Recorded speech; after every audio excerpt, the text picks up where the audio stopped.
Las primeras filmaciones no me importaba, yo quería estar ahí, yo quería pertenecer, o sea, quería eso, quería trabajar y iba a hacer lo que tuviera que hacer.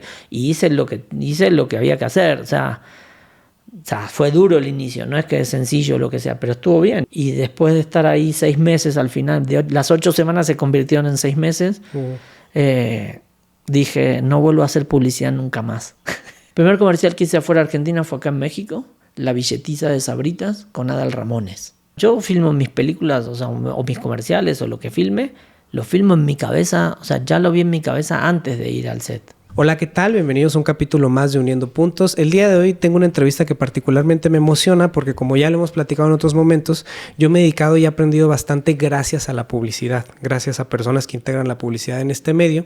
Y el día de hoy te voy a presentar a un cineasta, te voy a presentar a un creativo, te voy a presentar a un director que yo tuve el gusto de conocer en el mundo de la publicidad. Ya de ahí nos fuimos conociendo un poco más y pues nada, el día de hoy te quiero presentar a Hernán Kesselman. Hola. Sí lo dije bien, sí practiqué ¿Sí? bien el apellido. Está bien el apellido, sí. Perfecto. Bueno, Hernán, bienvenido. Muchísimas gracias por habernos recibido, por ser parte de este proyecto, por recibirnos en tu espacio. Y quiero empezar por una pequeña mística que ya es tradición del canal, que te quiero dar un obsequio. Bueno, muchísimas gracias. Como haciendo las veces de esto y te quiero contar un poco más del por qué te invité. Fui un poco escuálido de pronto en la invitación y en esto porque quería intentar dejar... ¿Lo puedo ver? Sí, por favor. Quería intentar ver, dejar las preguntas ya para la entrevista. No, con mucho gusto y irá haciendo sentido el obsequio. Y pues nada, como el programa se llama Uniendo Puntos, se trata como de traer las cosas que nos unen a todos, tanto del cine como de la vida, de la publicidad, del crecimiento personal, etcétera, etcétera. Entonces sé que nos vas a poder compartir muchísimo eso y te agradezco mucho que me hayas dicho que sí. Bueno, gracias. Gracias por invitar. Entonces, Hernán, por empezar por algún lugar, a todos, o bueno, a la mayoría de nosotros en algún momento en la vida creativa, en las filmaciones, en el cine, pues llega como un momento, siento yo, de no retorno. Uno se va acercando por muchas razones, por sensibilidad, por imitar a otros o por lo que sea, pero hay un momento que muchos hemos sentido de ya de aquí ya no regreso al resto de la vida, a tener un empleo de otro tipo o a dedicarme a otra cosa. ¿Tú tienes algún momento así cuando empezaba tu carrera? No, siempre trabajé de esto. Digo, una vez que entré a trabajar en esto, nunca me salí de algo de esto. O sea, nunca pensé en otra cosa. Digo, una vez que arranqué, hace muchos años, y tampoco me había planteado que podía hacer esto o podía hacer otra cosa. Siempre pensé en que iba a trabajar en esto. O sea, desde muy pequeño ya tenías claro que querías filmar. Alrededor de los 15 años, más o menos. ¿Y eras así un cinéfilo tomado por las películas? ¿O cómo fue tu acercamiento? Mi acercamiento al cine viene con mi papá. O sea, de verdad, yo soy alguien que le tengo que agradecer mucho es a mi papá. Mi papá es abogado. Mi papá no tiene que ver con el cine, pero es cinéfilo. Mi papá siempre el cine le gustó mucho. Y yo tengo recuerdos de a los 11 años ir a ver películas de Hitchcock, ¿no? O sea, que mi papá me llevara al cine a ver películas de Hitchcock y para mí era cine, no sabía ni quién era Hitchcock. Aunque mi papá me dijera, no, este es un director, no sé qué, esto que el otro, me contara un poco qué era. No supe bien quién era Hitchcock hasta que empecé a estudiar cine. Cuando empecé a estudiar cine dije, ok, mi papá me lleva a ver todo este tipo de cosas, ¿no? Y a mí el cine, y siempre me gustó, o sea, siempre tuve una atracción muy grande por las pantallas. Yo no puedo dejar de ver una pantalla donde vaya. Si hay un televisor, no puedo, no sé, es algo que me llama. Entonces siempre estuve viendo mucha televisión. Y en Argentina, por suerte, en la época que yo era chico, había ciclos de cine que también... había uno que es muy famoso que era Sábados de Superacción o Domingos de Cine y Serie. Fueron 2 ciclos de un canal de televisión. Y es más, hay unos críticos de cine argentinos que sacaron un libro que se llama Sábados de Superacción y ponen todas las películas que se dieron en ese ciclo que duró, no sé, más de 20 años. Y ves películas de John Ford, ves western famosos, ves películas de guerra, ves cosas de directores de Samuel Fuller, ves cosas que decís... Yo las vi a los 11, 12, 13 años y para mí era ver una película X, ¿no? Incluso por ahí antes de los 11, a los 10, yo veía, o sea, me gustaba sentarme a ver esas películas. Y era tele blanco, ni siquiera era color, las veía en blanco y negro. Entonces después, ya después de más grande, cuando empiezo a estudiar cine, muchas de esas películas las volví a ver en la escuela de cine o por ir a la cineteca o ver cosas así y verlas en su formato original. De aspecto de radio, de color. De radio y color. O sea, pero sí, esa es como... A los 15 años O sea, siempre el cine me gustó y a los 15 años mi papá tuvo una cosa con un director y con una película o sea, mi papá tenía uno que era amigo en ese momento de un director y yo fui a ver una filmación de una película y fue una semana entera que iba todos los días a ver. Yo creo que eran vacaciones escolares, vacaciones de invierno, no me acuerdo exactamente de qué, pero de ir a la filmación y decir, yo quiero estar acá. O sea, yo quiero estar ahí, yo quiero trabajar en cine. Eso es lo que quiero hacer. ¿Como 15 años? Como 15 años. Ok. Sí. Entonces ya había un punto ahí de... O sea, fue un paso muy natural de alguna manera. Fue un paso muy natural, sí. ¿Y no hubo resistencia en el entorno familiar? O en un poco. No así resistencia. Mi papá quería que tuviera una carrera universitaria. Mi papá quería que yo tuviera... Y el cine en ese momento era una carrera terciaria y no te diría marginal, pero una carrera de muy poca gente, una cosa así. Entonces mi papá me decía, bueno, podés hacer cine, podés estudiar cine, pero tenés que tener un título universitario. En la vida hay que tener un título universitario. Nunca lo tuve, ni siquiera me recibí en la escuela de cine. No terminé, pasé por 4 escuelas de cine y no terminé ninguna. No, por 3 escuelas de cine pasé. 3 escuelas de cine y no terminé ninguna. ¿Pero por irte a filmar o por qué no? Porque empecé a trabajar al poco tiempo. Después del primer año de escuela de cine yo empecé a trabajar. O sea, tú entras a los 18 años a la escuela. Yo entré saliendo de la escuela secundaria, que sería como la prepa, entré a la escuela de cine, hice un año y terminando el primer año en diciembre yo empecé a trabajar de lo que en Argentina se llamaba meritorio, que acá sería como un runner. Un becario. Sí, alguien que no te pagan ni un solo centavo, ni siquiera te daban para el camión, o sea... Y todo el mundo te manda. Sí, pero no importa. Yo las primeras filmaciones no me importaba. Yo quería estar ahí, yo quería pertenecer. O sea, quería eso, quería trabajar y iba a hacer lo que tuviera que hacer. Y hice lo que había que hacer. O sea, fue duro el inicio. No es que es sencillo lo que sea, pero estuvo bien. Y a los pocos meses ya me empezaron a pagar la comida. O sea, empezar a ir a trabajar en la preproducción, no solo a los rodajes, porque los primeros meses era solo ir al rodaje a ayudar. Y después ya, le salió trabajo al asistente de dirección con el que yo empecé a trabajar y me ofreció empezar a trabajar a tiempo completo. Entonces ahí me daban para el camión, me pagaban la comida y a veces me daban un poco más de plata, pero yo vivía con mi mamá en ese momento, entonces no había mucho, o sea, no tenía un tema económico que tener que mantenerme. Mientras me pagaran mis gastos, suficiente. ¿No? O sea, ¿Ahí qué tipo de producciones hacía esa? Comerciales. Comerciales. Sí, en la época que yo empecé era muy difícil. Fue una época un poco de crisis del cine. Venían de ciertas... En el 88, 89, así hubo ciertas cosas económicas, que el cine no había mucho cine. Entonces, trabajar en cine era muy difícil. O sea, hacían, no sé, por ahí con suerte 10 películas al año. Entonces, el sindicato era muy fuerte, sigue siendo fuerte, y está bueno que haya un sindicato que defienda a la gente, pero había ciertas cosas que tenían que ser para mí un poco más flexibles, ¿no? Entonces, porque, por ejemplo, para hacer segundo de dirección tenías que hacer 2 películas como runner, o sea, como meritorio. Pero si se hacen 5 o 10 películas al año, y siempre los meritorios eran el sobrino de, el hijo de, el amigo de, yo no tenía a nadie, o sea, para acercarme a eso. Entonces pude acercarme con un contacto a la publicidad y ese contacto me permitió, o sea, no fue el contacto, mi papá me organizó, yo pude ir a hablar con el director ese que conocía, que era medio amigo de mi papá, y en ese momento el director me dijo, ¿tú quieres estudiar cine? ¿Todo bien? Pero eso lo ve mi asistente. Así que hablan con mi asistente, si mi asistente necesita ayuda o lo que sea, yo eso no veo esas cosas. Ok, gracias, chao. Y fui con su asistente al que no conocía. Y le caí bien, le caí en gracia. Hoy somos grandes amigos después de más de 30 años, ¿no? Entonces, y nada, y a trabajar. Así es como un poco el inicio. Y ahí estuviste trabajando todo el periodo escolar, digamos, te fuiste moviendo. Bueno, escuelas ya me dijiste que te estuviste moviendo, pero en la situación laboral, ¿cómo se iba manejando? No, no era fijo de un lugar. En esa época era freelance. Lo que pasa es que había trabajo seguido. Entonces, pero sí, yo trabajé ahí trabajé con esa casa productora, con ese director, trabajé como runner, como second.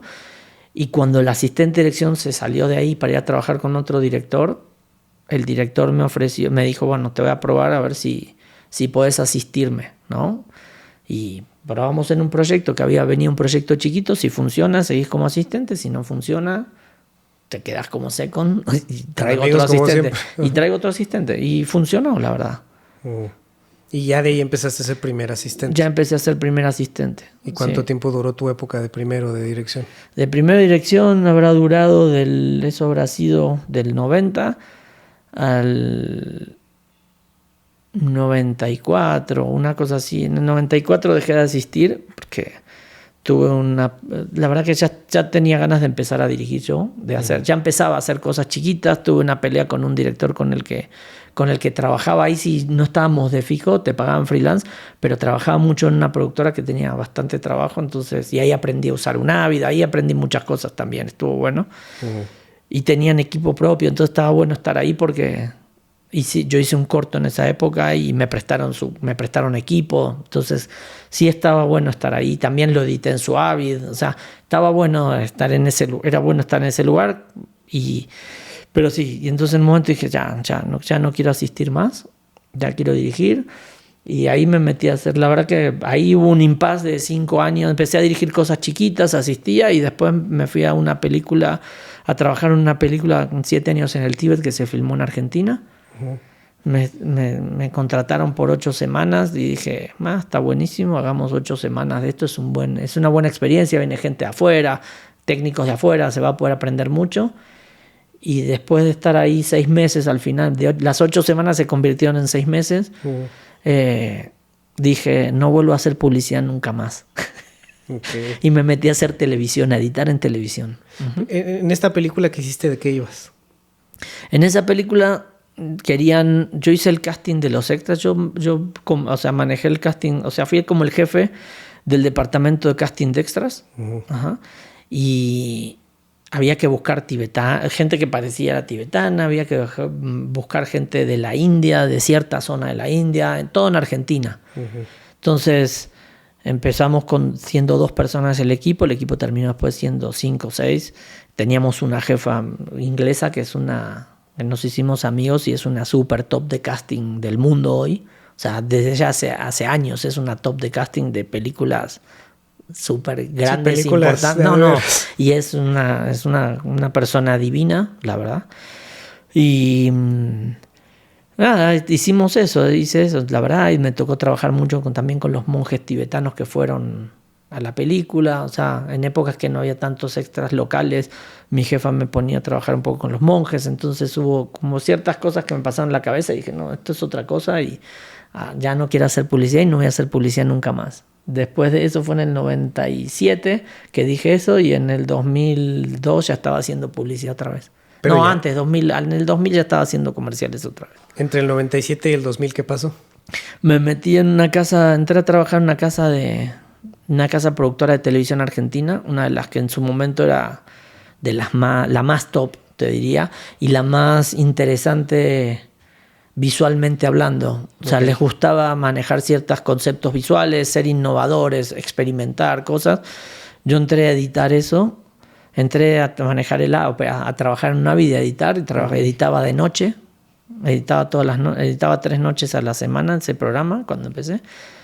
Y después de eso, eso entré ahí antes de la película. Después de ahí ese programa se levantó, yo me fui a trabajar en la película y cuando volví ya me llamaron para el programa más importante, para que sea uno de los editores del programa más fuerte que tenían, que se llamaba Caiga Quien Caiga, que era de humor político y también farándula y cosas, pero era un programa muy disruptivo, para la época era muy bueno, realmente era increíble, y tenían toda una cosa visual y todo así muy interesante. Entonces empecé editando ahí, después empecé también a dirigir con uno de los dueños, a hacer los openings de los programas de televisión que hacían, que eran en algunos eran como videoclips, en otros eran más narrativos, ¿no? Así grandes. Y después de eso yo empecé, como siempre, yo soy muy curioso y me gusta mucho hacer cosas nuevas y probar cosas. Yo manejaba el Photoshop, les empecé a hacer unas cosas de efectos visuales para ese programa que editaba, le funcionó muy bien. Entonces después de ese año me ofrecieron ser el director armar un departamento de postproducción, para meterle más de esas cosas. Armé un departamento de postproducción, empezamos siendo 3 y cuando yo lo dejé un par de años después ya eran 12. ¿no? O sea, creció mucho. Pero o ese sea, era para todo el canal, ese departamento. No, para una casa productora que le vendía sus contenidos a canales de televisión. En ese momento, cuando empezamos, eran dos programas de televisión, después ya fueron 3, 4, o sea, hubo más cosas, ¿no? Pero había dos fuertes que eran los más... Para mí, uno que se llamaba El Rayo, que era muy lindo, y era muy divertido porque era como un magazine, pero bueno, lo que tenía es que la conductora era una modelo top, ¿no? Y lo que hacían muchas cosas visuales, muchos videoclips, muchas cosas. Y así realmente era... Y experimentamos, o sea, era jugar, era ponerle... Sí, se salía de la ortodoxia de la televisión. Ponerle vidrios adelante de los lentes, hacer cosas, o sea, generar cosas... Porque sí, por el gusto de hacer cosas lindas. Eso era muy bueno de esa productora. O sea, tenían eso y te daban libertad de proponer o te daban libertad de jugar con ellos. Uno de los dueños, que era productor, le gustaba también lo visual y se metía. Entonces, la verdad que fueron años divertidos, que para mí fue un buen crecimiento. Yo no venía de una parte... Para mí fue una cosa de crecer bastante porque no tenía una formación tan visual hasta ese momento. Tenía una formación más narrativa. Uh-huh. Y ahí fue como decir, ok, esto es puro visual, o sea, es puro imágenes bonitas, y después a esto yo le puedo mezclar mi narrativa y puedo editar y puedo hacer esto y contar una historia así, pero con una cosa visual muy diferente. O sea, antes de esta nueva concepción de lo visual, cuando ibas a hacer, no sé, un corto o algo de tu autoría, ¿desde dónde venía? ¿Qué era? ¿Cómo retratabas esta narrativa o cómo...? Venía más del cine y la literatura, no tanto por lo estético. Uh-huh. En ese momento esa productora era ese programa que era El Rayo, era todo lo que era como que no eran entrevistas o cosas así, eran muchas videoclips y muchas cosas muy estéticas. Era la estética por la estética, ¿no? Entonces los openings eran muy estéticos, se hacían videoclips chiquitos, o sea, hacían como pedacitos, videoclips de 30 segundos, de 1 minuto, cosas así, que eso era lo más experimental y estaba buenísimo, o sea, era muy divertido. Uh-huh. Y se hacían una vez a la semana. Ah, ok, entonces era un músculo que se ejercitaba bastante. Para mí eso fue una muy buena formación de todo eso. Pero uh-huh. Aparte de la edición, entonces tú ahí ya estabas metido en la producción también. Una vez que con la edición empecé a meterme en otras cosas. Uh-huh. Uh-huh. Sí. O sea, tú editabas hoy en la noche y vas hoy en la mañana al rodaje, por decirlo. Sí, siempre fui muy inquieto, entonces estaba bueno y siempre tuve ganas de hacer más cosas, entonces fue también, ellos escuchaban, no podía ir y proponerle cosas y te aceptaban. Entonces, cuando yo les propuse una vez yo con los openings me empecé a meter porque les propuse una historia. Miren, para este año que van a hacer su opening, ¿te gusta esta historia? No sé qué, listo, uh-huh. Hagámosla juntos, me dijo el dueño, listo, la hicimos juntos, ¿no? Okay. O sea, y la como codirigían o algo sí, así. Sí, la codirigíamos, sí. Entonces, y ahí hicimos varias.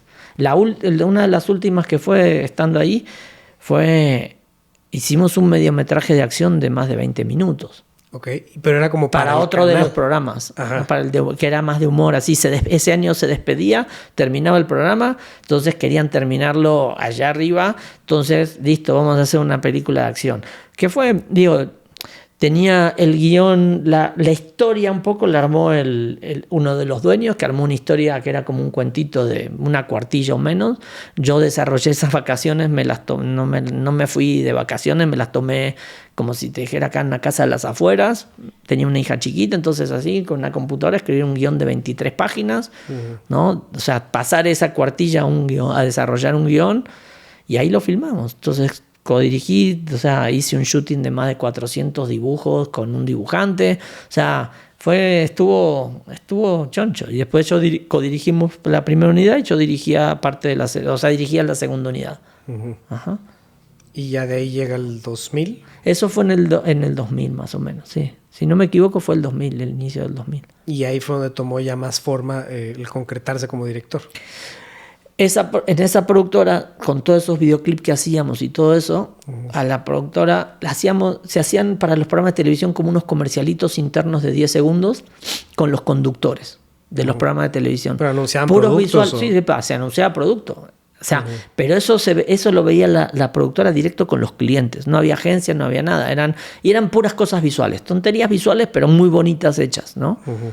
Entonces, hicimos eso y en un momento hubo agencias que empezaron a llamar a la casa productora para hacer comerciales, porque realmente era muy buena la imagen de esa casa productora de televisión. Realmente tenía una imagen muy llamativa en la Argentina. Entonces hicimos un par de comerciales así, y entonces en el 2000, empezando el 2000, uno de los dueños dijo, un día me llama y me dice, vamos a armar una casa de comerciales directamente acá, y quiero que seas uno de los directores, ¿no? Entonces, y abrió una como compañía aparte, digamos. No, de ahí adentro, pero hacíamos comerciales. Entonces sí, empezamos a filmar. Y ahí volví a hacer publicidad en el 2000. ¿Cómo había dicho? Yo no vuelvo a hacer publicidad después de esta película. Extrañaba mucho estar en un set. Okay. O sea, la computadora es muy linda, editar es muy lindo, postproducir es muy lindo. O sea, todo eso, la verdad, es muy lindo. Pero no hay como estar en un set. No hay. No hay otra. O sea, realmente no hay. ¿Te acuerdas cuál fue el primero que hiciste? ¿De qué? Regresando a dirigir cuando establecieron esta compañía. Hicimos uno de una cerveza, de cerveza Quilmes, así con la modelo top esta que conducía el programa, y con un motion control que falló y fue un desastre. Toda la postproducción fue muy complicada porque el motion control nunca llegó, o sea, tenía variaciones, o sea, teníamos que hacer 7, 8 capas o más porque era como la misma chica clonada. Y el motion control tenía una pequeña diferencia, muy pequeña entre toma y toma. Entre la primera y la segunda no pasaba nada, entre la primera y la quinta no pasaba nada, pero eran 7 capas. Entre la primera y la toma 50 ya iba todo desfasado. No, ya se desfasó todo y fue muy complicada toda la postproducción. Pero nada, ahí quedó. En su momento estuvo bien. Hoy lo ves y se ve viejito, pero sí estuvo bien en ese momento. Ese fue como el primero. Ajá. Y ahí ya te empezaste a consolidar como un director de comerciales. Empecé a consolidar de a poco. Todo fue como de a poco porque también yo tenía ganas de hacer otras cosas. Tenía ganas de... O sea, todo lo que hacía en ese momento... Es como lo que te decía, yo soy inquieto. Yo no me gusta quedarme siempre haciendo lo mismo, me aburro. O sea, soy una persona que se aburre fácil haciendo siempre lo mismo. Entonces... Como hacíamos toda esa cosa de imágenes, todo lo que nos daban para filmar era cosas bonitas, viñetas, no sé, beauty, no sé, cosas así. Y yo quería trabajar con actores. Yo había estudiado cine, quería hacer lo más parecido al cine, quería trabajar con actores, quería hacer cosas de humor. Yo estudié teatro, o sea, entonces tenía ganas de hacer eso. Entonces un día hice para uno de esos programas de televisión, hice un cortito de 3 minutos de humor, ¿no?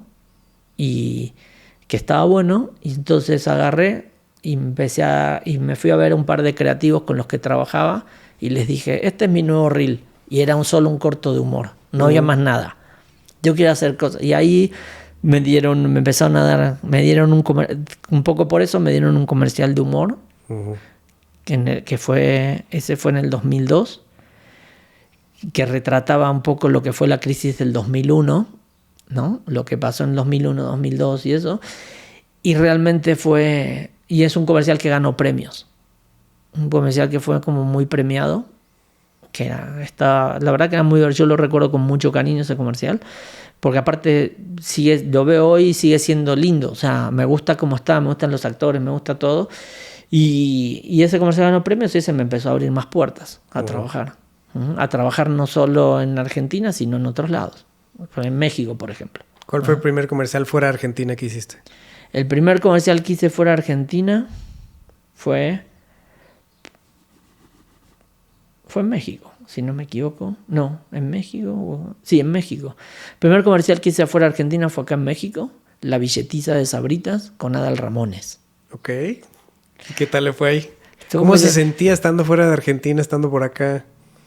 No sé, México me gusta. México me gustó desde el primer día que pisé México. O sea, la verdad. Y la verdad la pasé bien, estuvo todo bien. Con Adal Ramones estuvo bien. Adal Ramones había tenido un accidente y se había quemado las manos, la cara, todo, en su programa de televisión.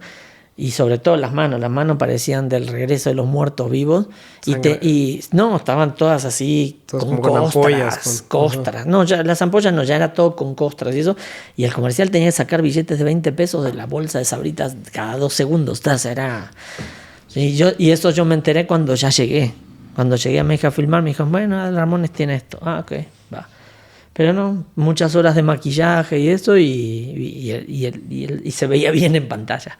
Pero, ¿Por la época le podían hacer una máscara o algo por el estilo? ¿O había algo en post que le pudieran hacer? No. Morph, nada. No, y aparte tenía la cara lastimada, entonces eran muchas horas de preparación de él porque le tenían que poner capas de ciertas... No, de unas cremas para protegerle porque tenía pedazos de la cara casi carne viva. O sea, entonces le tenían que poner un montón de cosas. No, pobre hombre, sí la pasó mal. Pero bueno. Sí, no lo podían maquillar directo sobre la herida. Ok. No le podían poner poner protector entre el maquillaje y la herida. Ajá. Entonces, ese fue su primer comercial en México, viviendo el sueño del director. Ese fue mi primer comercial en México. Suena bastante complicado. No, pero estuvo bien, era divertido. Ajá. ¿Y por la época empezó entonces a viajar mucho? ¿Cómo se fue moviendo su carrera? Ahora pasaste a tratarme de usted. Perdón, es que me impuso mucho que me dijeras Adal Ramones, disculpa. Es como la cuarta vez que me dice que ya no le hable de usted. Entonces, y en esa época empezamos, el tema la crisis del 2001 abrió puertas afuera. Empezaron a ir gente a filmar a Argentina, ¿no? Sobre todo de México iban mucho a filmar a Argentina, y entonces empezaron a conocernos a los directores de Argentina, empezaron a ver ciertas cosas para no tener, había veces que filmábamos cosas para México en Argentina para no tener que viajar más gente, les era más barato y todo con esa crisis económica, y después les gustó el trabajo y empezaron a traernos cuando ya no era tan barato filmar en Argentina. Ok, entonces es como toda una generación de directores en la publicidad que empezaron a moverse. Es que, empieza en esa época 2000, de a partir del 2000 empieza lo que yo por ahí llamo la globalización de los directores, que es eso. No sé si empieza a haber un boom más de internet o el internet crece mucho más, entonces empiezan a ver tu trabajo en otros lados y entonces se empieza como a internacionalizar, ¿no? Bueno, y muchas veces las campañas de publicidad no eran para México o Argentina, eran para Latinoamérica. También por ejemplo. pasaba eso, pero se empiezan a mezclar, se empiezan a juntar esas cosas y uno empieza a trabajar para distintos lados. Yo empecé trabajando para Latinoamérica, o sea, para Perú, para Argentina, para México, para Guatemala, y empecé a trabajar también para Estados Unidos y después empieza a crecer y uno empieza a trabajar empiezan a salir cosas para otros lados. Ok. ¿Y porque ha hecho también cosas para Europa y cosas para...? Sí, filmé para Europa, filmé para Estados Unidos, para Europa, filmé para África, o sea, campañas para países africanos, filmé cosas para Nigeria, para Sudáfrica. ¿Qué productos eran? Qué curioso. Yo nunca he hecho un comercial para África. Los dos fueron comerciales de beauty y los dos fueron para cremas para la cara. Ok. Ajá, para mujeres negras. Ok. ¿Y qué tal la experiencia? La primera la primera es surrealista. O sea, eso es muy rara, la verdad. O sea, y como los presupuestos cada vez se van achicando todo, hoy sería, creo que irreal hacer algo así. Pero yo filmé un comercial para Nigeria, en Polonia, en Varsovia, adentro de un foro. Un argentino en Polonia filmando para África. Okay. Y en un foro, porque si decís, bueno, vamos a Polonia por las locaciones, por lo que sea. Obviamente la modelo llegó de Estados Unidos, que era una brasilera. Yo viví en México, llegué de México.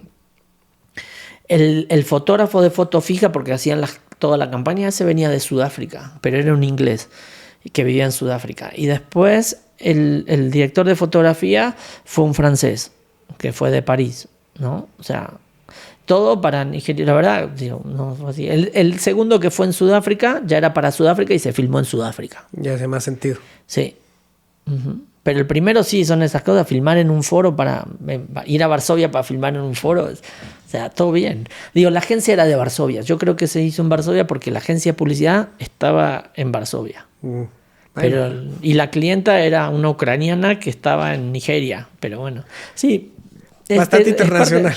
Pero eso es lo divertido de la publicidad también, ¿no? O sea, filmar fuera es divertido porque conocés gente que hace lo mismo que vos, pero de maneras parecidas, puede ser un poco diferente, pero está bueno, todos hablamos el mismo idioma. O con choques culturales de repente, ¿no? No sé si no me ha tocado de choque cultural, pero sí de idiosincrasias diferentes y está bueno. O sea, está bueno. Y uno conoce eso y uno se adapta. Está buenísimo. Y llegó a México. ¿Cuántas veces tuviste que venir antes de enamorarte y quedarte?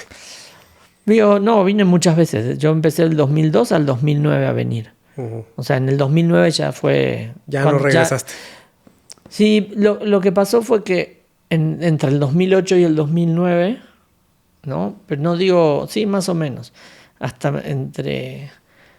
mediados casi, hasta como por ahí abril, mayo, por ahí del 2009 y casi un año de mayo, sería de los mismos meses del 2008, de 12 meses calendario, yo me había pasado casi 8 meses en México. O sea, venía a filmar un comercial, me ofrecían otros, o sea, visualizaba, competía por otros, lo ganaba, entonces me quedaba un poco más, venía 10 días, venía 15 días, cuando venían mis hijas eran chiquitas, pero no tanto, entonces de repente sí vine 2 meses en las vacaciones de verano de Argentina, nos vinimos todos porque había o sea, ya nos movemos y estamos todos juntos, entonces hubo todo eso y en un momento fue ya no, mis hijas ya no pueden faltar tanto a la escuela, ya no voy a venir por varios meses, o sea, por 4 meses no me llamen porque no puedo, o sea, y aparte lo que me está pasando es que estoy perdiendo mercado, o sea, estoy dejando de trabajar en Argentina, que es donde vivo, o sea, porque ya no tengo fechas, porque no les puedo decir cuándo tengo fechas, o se complica, viajo, no sé qué, entonces ahí fue cuando me ofrecieron venir y la tentación más grande no fue para venir a vivir por comerciales, sino porque me ofrecieron una serie que nunca se hizo, pero en ese momento me ofrecieron hacer una serie que se estaba desarrollando y que yo fuera parte del desarrollo de la historia, ¿no? Que ya se estaba empezando a escribir con 2 guionistas. ¿Estabas como desde el cuarto de escritores? O un poco, no era el escritor, pero me juntaba con los escritores, como para darles... ¿Como la figura actual del showrunner, una cosa así? Y podría ser más o menos. Había una especie de productor showrunner que era el que tenía la idea y el que tenía la idea de eso. Pero yo funcionaba mucho también como, o sea, dando ideas, o sea, pensando en cosas que tenían que ver con la dirección. O sea, de haberse culminado, tú la ibas a dirigir. De haberse hecho, yo iba a dirigir la serie. Ah, ok, ya. Entonces estuviste acompañándolos Estuve un año trabajando y juntándome una vez al mes por lo menos con los guionistas, hasta que en esa época para vender una serie te pedían unos trailers de 10 minutos y eso, no había plataformas. Era la época de HBO, o sea, fuerte en cable, o sea, eran más para los cables. Para la televisión de cable no existían las plataformas, entonces había como presentar un tráiler y habíamos llegado ya a tener casi como la Biblia de los personajes, como tener todo lo que pasaba con la historia a lo largo de toda la serie y teníamos escrito los 10 minutos para hacer el tráiler. Y en ese momento el que era el productor ejecutivo y que tenía la idea de todo se va de la empresa esa y la empresa dice, ok, nosotros nos vamos a quedar con la idea porque somos los que fuimos pagando el guión y todo eso, entonces nos lo quedamos, el otro no se lo llevó, entonces quedó en un limbo y quedó en un cajón. Chao. Pero para preparar este proyecto tú ya vivías acá. Sí, ahí ya vivía. Llegué para eso. Fue el pretexto. Fue lo que más me convenció. Bueno, a ti sí te sirvió de algo. Debería ser el menos molesto, tal vez, no lo sé. No, todo bien, la verdad que adoro México. O sea, realmente, o sea, yo siempre lo digo, yo nunca había venido, la primera vez que vine fue a trabajar, nunca había venido a México ni de vacaciones. Entonces, la primera vez que vine a México, yo aluciné con México. O sea, me pareció increíble. O sea, aluciné con todo, con su energía, con su cultura, con muchas cosas. Y a lo largo de los años, entre el 2002 y el 2009, cada vez que venía, me iba haciendo más amigos mexicanos. Entonces ya era venir y ver a tus amigos, ver gente que ya conocía, fotógrafos, ADs, o sea, gente con la que ibas compartiendo más tiempo, gente que sigue siendo mi amiga hoy día. O sea, entonces, a mí México me gustaba, la verdad que siempre me cayó bien México, en ese sentido. Y mientras estaban preparando esta serie, seguiste haciendo comerciales acá. Sí. Oye, quisiera preguntarte algo técnico de los comerciales. Es que ahorita fuiste mencionando cosas así aisladas. ¿Cuál sería el 101 o el ABC de hacer un comercial ya entrando a la estructura de los proyectos grandes? O sea, no sé, tú estás aquí en tu estudio, en tu casa, caminando en la calle y un día te marcan para hacer un comercial y ¿qué pasa desde ahí hasta que ya lo vemos en la tele o en las redes sociales? Pasan muchas cosas. Me encantaría me lo platicaras, así, pero para tontos, porque yo te conozco rodando, pero no antes. No, primero lo que hacen es piden como tu reel, o sea, tu trabajo. Les mandas tu trabajo, piden trabajo a varios directores y eligen una terna o a veces 5. Generalmente, lo más normal es que sean 3 directores los que compiten. A veces compiten 4, a veces compiten 5. Cada quien con una casa productora diferente. Cada quien con una casa productora diferente. Okay. Entonces, una vez que eligen a los directores por su trabajo, mandan el guión y uno tiene que hacer una propuesta creativa. O sea, ¿cómo traducís eso que está en un papel? ¿Cómo lo llevas a una imagen, ¿no? A las imágenes. Entonces, haces tu propuesta creativa y eso después se presenta, ¿no? Con la agencia, con el cliente y va de la mano con el presupuesto. O sea, mi propuesta creativa vale tanto. Entonces, y ahí hay clientes que prefieren la propuesta creativa y bueno, y tratan de llegar al número que sea. Hay clientes que prefiero por número irme por la más baja. O sea, hay como diferentes criterios, ¿no? Pero hay gente con diferentes pensamientos, empresas con diferentes pensamientos, entonces pasa por ahí. Y después se toma la decisión entre la agencia y el cliente, llegan a un acuerdo, se juntan y dicen, ok, esta es la mejor propuesta y la propuesta económica no funciona. O esta es la mejor propuesta creativa, junto con la propuesta económica son las que mejor embonan, ¿no? Las que más nos conviene. Listo, y sobre eso se va y se trabaja. Y ahí arranca lo que es el trabajo de preproducción, ¿no? Empezás primero con una junta con los creativos donde te dicen qué les gustó y qué no les gustó, si hay algo que por ahí no les encantó del aviso o que creen que se puede modificar para mejorar, lo que sea, pero que es todo lo que les gustó, que sí vamos por todo este lado. Y empezás un proceso de preproducción que es igual al proceso de preproducción de cualquier contenido, buscar los actores, buscar las locaciones, ¿no? Armar el crew con el que vas a trabajar, hacer un shooting board, hacer todo ese tipo de cosas. Una vez que tenés todo eso que juntaste, ¿no? El shooting, los actores, las locaciones, las referencias de vestuario, o sea, cómo va a ser el vestuario, cómo va a ser la dirección de arte, paleta de colores, ¿no? Todo ese tipo de cosas que se hacen. Con eso se va otra vez a una junta con agencia y cliente, se le presenta, el cliente que es como siempre digo, es el dueño de la pelota, es el que termina diciendo, este actor es el que me gusta. Uno puede proponer y puede sugerir y todo, pero siempre en la publicidad hay alguien que dice, yo quiero esto y quiero esto, ¿no? O sea, yo por eso siempre trato de presentar cosas con las que voy a estar feliz, no presentar algo que no me guste, porque si no es terrible trabajar con algo con lo que no sea feliz, ¿no? Entonces siempre trato de presentar, por ejemplo, si vas a presentar actores, no presentar gente para hacer una más cantidad de actores, presentar los que yo creo con los que voy a poder trabajar bien. Hice un callback con ellos, ya los conocí, sé lo que les pedí en un callback, sé por dónde van, qué cosas puedo lograr con ellos y qué cosas no. Entonces, cuando veo que alguien no me va a funcionar, no lo presento. Así, no lo presento. Prefiero solo presentarme y decir solo estos tres, porque son estos tres, con estos tres lo puedo hacer, con los demás no.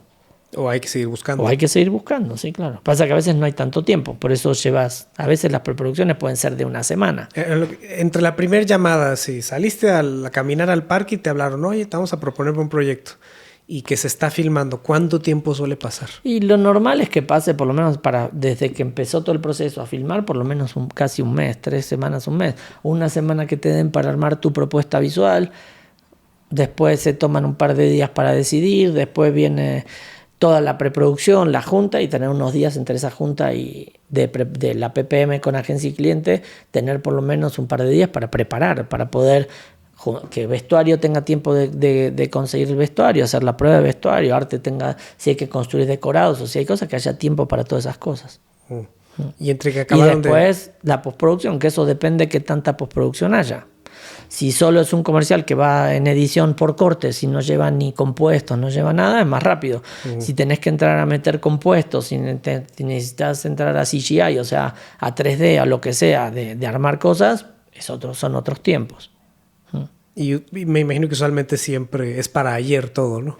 Los clientes quieren ver ya todo terminado un poco. Sí, cada vez está peor eso. Cada vez como que se toman tiempos en los procesos previos a que ya esté aprobada la idea, se toman más tiempos para evaluarlas, para hacer focus group, todas estas cosas que hace la publicidad. Y le dejan como menos tiempo a la producción. Creen que ya la producción se puede hacer en un día, ¿no? Está bien, cada quien que piense lo que quiera, digo, pero a veces es imposible y hay veces yo no he entrado a proyectos porque digo que no se puede lograr. No, que no se va a poder. Yo prefiero no hacerlo, a quedar mal, a decir sí y quedar mal. Sí, que o no de la calidad o no del tiempo. No, es que no llegas, entonces es absurdo. Algo dijiste hace ratito como... ¿Cómo lo dijiste? Algo así como el prime de la publicidad. Como que te entendí que eso fue hace 10 años, 15 o no sé. ¿Cómo ha ido cambiando el tema de los presupuestos en la publicidad? Digo, yo no soy una persona de mercadotecnia, pero lo que sí pasa ahora, antes vos filmabas una campaña, no sé, de lo que sea, de Palacio Hierro, por ejemplo. Palacio Hierro hacía su gran campaña anual y se gastaba un muy buen presupuesto porque tiene una campaña que lo usaba durante el año. Ahora hay 5. ¿Eh? Y ahora hay 5, tal vez. No, ahora hay muchas más cosas. ¿Por qué? Porque antes todo se simplificaba a 2 medios o a 3. Tenías la televisión como el medio más fuerte, tenías el cine y tenías la televisión por cable. Básicamente es la televisión, ¿no? Con distintos costos para poner un comercial. No existían las redes sociales. Las redes sociales hicieron una cosa que es que la gente está pegada a un teléfono y a un contenido. Entonces, si vos le pones el mismo comercial de Palacio Hierro durante un año, ya les hinchó las pelotas. O sea, ¿cuánto más lo van a ver? ¿No? Entonces, necesitan todo el tiempo estar renovando los contenidos, las marcas. Pero no tienen más presupuesto. Con el presupuesto que hacían su campaña anual, ahora hacen 10 campañas, no sé cuántas. Eso es lo que yo supongo. ¿No? Capaz que los presupuestos se los subieron un poco, no lo sé. Pero el punto es que ahora tienen que hacer muchas más cosas de las que se hacían antes. Y tiene que ver con las redes sociales y también tiene que ver con otro aspecto de la publicidad que es que la publicidad está mucho más, no sé si decirlo, si la palabra es fraccionada, ¿cómo decirlo? Tiene más cajones, es más puntual, lugares. Es más puntual. Antes hacías un comercial y te decían, el target es para gente de tanto a tanto, y el target era un target así, gigante. Y ahora te dicen, el target va a ser para gente de 20 a 25 que consume, que es vegano, punto. O sea, ok, y ahora vamos a hacer esta comunicación, la misma marca, para un target de 30 a 35 que manejan una SUV. Por decirlo así, está como mucho más focalizado. Entonces hay contenido por todos lados para muchas cosas y mezclado. Entonces, tienen que hacer más cosas con menos plata, con la misma plata o no con la cantidad de plata que debería ser. Entonces, los presupuestos se van achicando. Esa es la realidad. Entonces ahora el presupuesto, por ejemplo, si antes te volaban a Varsovia y volaban a gente de todo el mundo y hacían compuestos y cosas que ahora no se ven tanto, ahora eso se va en filmar 20 TikToks y 40 versiones de piso comercial. Hay ciertos productos y ciertos clientes que siguen gastando plata. Pero a mí no me tocaron. Pero sí conozco gente que le han tocado hacer campañas de autos mexicana, campaña para México. Campaña de auto en el Cañón del Colorado, filmando 2 horas a la mañana y 2 horas a la tarde para hacerlo todo en la luz, con el sol está bajito y la mejor luz, y se filmaban 10 días. Eso es imposible de pensar hoy en México, que existe una campaña. Las campañas de autos más grandes se hacen en 3-4 días. Y 9 carros. Y 9 autos de repente. A veces con uno, pero no tanto, pero sí son así. O sea, sí cambió. Cambió radicalmente y tiene que ver con eso. ¿Y cómo te va ahora dirigiendo? Porque ahora te piden, mira, es que el TVC va a entrar así, pero en Facebook va a entrar así, pero en TikTok va a entrar así, que te van cambie los aspectos de radio. Sí, bueno, hay cosas que se pueden y hay cosas que se tienen que adaptar. O sea, cuando filmas autos, por ejemplo, que te piden que filmes en 9:16, es muy complicado. El 9:16 es un aspecto vertical y tu auto es horizontal. ¿Cómo haces para meter o sea, es como que quieras meter, no sé, un cuadrado adentro de un círculo. Son los juegos de niños. ¿Cómo embonas eso? Entonces hay cosas que se pueden hacer y si no todo tendría que estar filmado de lejos para que el auto se vea así chiquito en el vertical. Pero le mostrás un ejemplo a un cliente y te dice, no, mi auto está chiquito. Y sí, ¿qué querés hacer? Entonces se hacen como adaptaciones o paneos internos, se hacen cosas así como para que eso funcione. Y me quiero regresar un poquito a cuando están, digamos, peleando el proyecto, que luego se dice, o compitiendo el proyecto. Tú haces tu propuesta y la propuesta, ¿qué tanto va de la mano con una agencia, con un productor, con el resto del equipo? ¿O es 100% de director? No, tenés que tener un poco productor, porque a veces no te puedes volar, porque sabes que, porque lo mismo, yo dijera, mi propuesta creativa es en el Cañón del Colorado. Y explota todo. Y claro, y si no tienen plata, entonces hay que pensar de la mano con un productor viendo cosas y viendo números, hasta dónde se puede, hasta dónde no se puede. ¿Y el productor le da un número al director o cómo? No, bueno, todo depende de muchas Depende de cosas. cada caso. Sí. Y cuando entran en este pool, en el competir el comercial, cada director va de la mano con una casa productora y además esa casa productora con una agencia diferente. No, la agencia siempre es la misma. Es la que ok. tiene, la El agencia de cliente y la publicidad agencia son la misma. Son los mismos, sí. El cliente le da un brief a la agencia y la agencia piensa un guión, hace una creatividad sobre eso. Entonces, la agencia después es siempre la misma, la que hizo la creatividad. Y ya ella busca tareas casas Y productoras. ahí cada busca una con su director. casas productoras con directores. Exactamente. Ok. Y bueno, hay directores que batean más que otros, no me imagino. Que consiguen más proyectos que otros. Depende, no sé. Ahora la verdad que la industria en los últimos años no solo se globalizó más, es mucho, o sea, tenés directores de cualquier lado del mundo filmando en cualquier lado del mundo y también hay muchos más directores. Muchos más directores que hace 15, 20 años, 15 años atrás. Es una realidad, como en todos los trabajos. Entonces, digo, hay directores que trabajarán más, hay directores que trabajarán un poco menos, eso como en cualquier trabajo freelance. Digo, ¿la industria se hizo más grande o está más competida nada más? O sea, que hay más directores, más fotógrafos, más agencias. Yo más no sé si etcétera. la industria, la verdad no lo sé. Eso habría que preguntarle a un mercadólogo si cambió algo, alguien que haga estudios de eso, si el presupuesto de publicidad es más grande, si es más grande la industria o nada más hay más jugadores. Ese es el punto. Y a la hora de que estás en la postproducción y entregas, ¿suele ser muy tardado el proceso de cambios y cosas por el estilo? Todo depende, la verdad que a veces sí, a veces no. La verdad que ningún proceso es igual a otro. Sí. Y ya hay clientes como de confianza, me imagino. Ya gente Hay clientes con los que ya trabajado, trabajaste y te llevas bien, ya sabes qué le gusta, qué no le gusta, o sea, o qué quiere.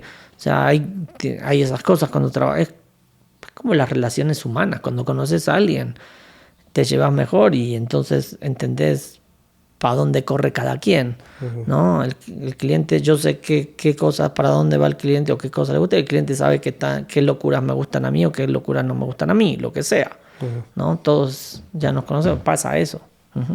Oye, Hernán, y ahorita lo mencionaste, lo de los autos, que en la industria mexicana además eres bien conocido por constantemente estar haciendo autos a muy buen nivel. Kenji, me acuerdo, mencionaba cuando andábamos ahí con él, como lo dijo, es que el auto es no recuerdo las palabras exactas, pero algo así como el auto es el producto máximo porque es el que vale más dinero. Entonces yo escuchaba mucho esa expresión y se los preguntaba, ¿por qué le dan tanta importancia a los comerciales de autos? Y ahí fue cuando me dieron esa respuesta. La verdad que son lindos de filmar. Y aparte uno siempre con autos podés usar juguetes técnicos, ¿no? O sea, si vos filmás un comercial de una mamá y un hijo en una cocina comiendo un yogur, es plano, contraplano, lo que sea, pero ahí estás, no estás usando, ¿cómo se dice? Ningún juguete raro, o sea, grúas, a menos que haya algo y que digas hay una transición, la cámara gira y entonces, bueno, ahí puede ser, ¿no? Pero en general los autos tenés todos los equipos con los que filmás los autos. Tenés el Russian Arm, que es una camioneta que lleva un brazo arriba con la cámara, que se opera con manivela. O sea, tenés juguetes y tenés cosas que son... Es lindo. Que a ti que eres muy inquieto te ayuda. No, y aparte es lindo jugar con... O sea, es lindo jugar con esas cosas. O sea, es divertido filmar. O sea, tiene una parte estresante, tiene una parte complicada, hay presiones. En publicidad estás trabajando para alguien más, o sea, alguien que puso no sé cuánta plata para que hagas un comercial. Entonces estás trabajando con la plata de otro. Entonces tampoco es que es un juego. Pero es muy lúdica el trabajo. Es divertido, o sea, es un trabajo, o sea... Es lo que te digo, estar en el set es lo máximo. O sea, yo tuve esos años un poco más godín, si querés decir, o un poco más, ¿cómo se dice?, de ir a una oficina cuando estaba en una casa productora y trabajaba de editor. Ibas todos los días, te sentabas, editabas, pero editabas algo, o sea, siempre estabas haciendo algo diferente, pero era más parecido a hacer algo más repetitivo. Estar en un set todos los días es algo diferente. Aunque lo filmes con exactamente el 100% del mismo crew, estás filmando algo diferente, el concepto es otro, la manera de aproximarte al cuento es otra, la manera de filmar es otra. Entonces, siempre es algo muy divertido y es lúdico. O sea, realmente yo es algo que siempre lo he pensado y lo he hablado con bastantes amigos, ¿no? O sea, el trabajo del cine es un trabajo que, aunque no lo quiero decir como tan livianamente, es un trabajo complejo, ¿no? O sea, sí, obviamente una persona que esté en una construcción cargando cosas, o el que trabaja en el frigorífico cargando las medias res y todo eso, ese trabajo es durísimo. Es durísimo y en general tampoco están bien pagos. O sea, es terrible esos trabajos. Nuestro trabajo, por suerte, no está mal pago. Pero no, la mayor parte, yo diría que la mayor parte de la gente que trabaja en esto, lo trabaja por elección. Elegiste, no caíste de casualidad acá. Lo elegiste, te gustaba y te gustó y acá seguís. Y somos necios. ¿Por qué? No sabes cuándo tenés vacaciones. Porque no es que tenés tal día, tus vacaciones se van a hacer de tal mes a tal mes, porque como es un trabajo freelance, si estuviste 2 meses sin trabajo y de repente te sale trabajo en la época de vacaciones, en la época de vacaciones no te vas, te quedas trabajando. No tenés aguinaldo, no tenés prestaciones, no tenemos nada, ¿no? En ese sentido, ¿no? Entonces, no tenés horarios. Filmamos autos, yo filmo autos. ¿Cuándo se filman los autos? Los domingos. ¿Por qué? Porque hay menos tráfico, se puede cerrar las calles, entonces no tenés un domingo. Puede pasar que no tengas 2 domingos en un mes, o sea, no tengas fin de semana, ¿no? Porque hay que entregar a tal día, entonces si tienes que trabajar fin de semana, trabaja fin de semana. Nosotros tenemos llamados, por suerte, yo trato de ser llamados lo más cercano a las 12 horas. En general trato de estar 12 horas, a veces son 13, a veces son 14, pero si hay un inconveniente y te tardaste 18, 19, trabajaste 19 horas, es duro. Entonces, si no lo disfrutás, mejor anda a un lugar donde trabajes de 9 de la mañana a 6 de la tarde y sabes que a las 7 te estás tomando una cerveza con tus amigos, o estás en tu casa con tu mujer, tus hijos, o con tu perro, con quien quieras, pero sabes qué va a ser de tu vida, podés organizarte en tu vida. Nosotros es más difícil organizarnos en ciertas cosas de la vida. Entonces, si no te gusta, dedícate a otra cosa. O sea, haz otra cosa, porque si no vas a sufrir, vas a pasar mal, ¿no? Y lo mismo, o sea, vos tenés un cliente que puso tanta plata y te presiona. Vos tenés una agencia que creó una idea y que te presiona, porque quieren tu idea como la pensaron, no sé qué. Entonces, hay ciertas presiones. Y tenés un productor que te presiona para filmar en 12 horas, para no pagar las extras. Entonces, como director, tenés muchas presiones, ¿no? Y tenés un crew que te sigue, que está viéndote si estás haciendo las cosas bien, la estás cagando o estás haciendo cosas. Todo el mundo te juzga y todo el mundo te hace preguntas. Por eso, entonces, si no te gusta eso, si no te divertís de alguna manera, serías un, no sé, ¿cómo se dice? O sea, serías un masoquista. Un necio. No, necios somos. Ah, bueno. Necios somos, ya. Si no, no estaríamos en esto. O sea, algo de necios tenemos. Pero serías masoquista. Entonces, ¿ves eso? A mí me gusta el set. Yo siempre dije, en el momento que yo hice esa película y dejé la publicidad por un tiempo, fue porque sentí que la publicidad me estaba estresando. Entonces por eso dije, no vuelvo más y hago esto. Cuando decidí volver a la publicidad, decidí volver sabiendo que si un día la paso mal otra vez, puedo hacer otra cosa. Me puedo ir a editar, me puedo ir a hacer otras cosas, ¿no? Y salir de toda esa presión que tiene la publicidad. Lo puedo hacer, sé que lo puedo hacer, pero mientras lo disfrute lo voy a seguir haciendo. Me encanta. O sea, ¿Ese disfrute viene de ese momento en específico de la vida? Porque te voy a comparar con otros directores en esa parte.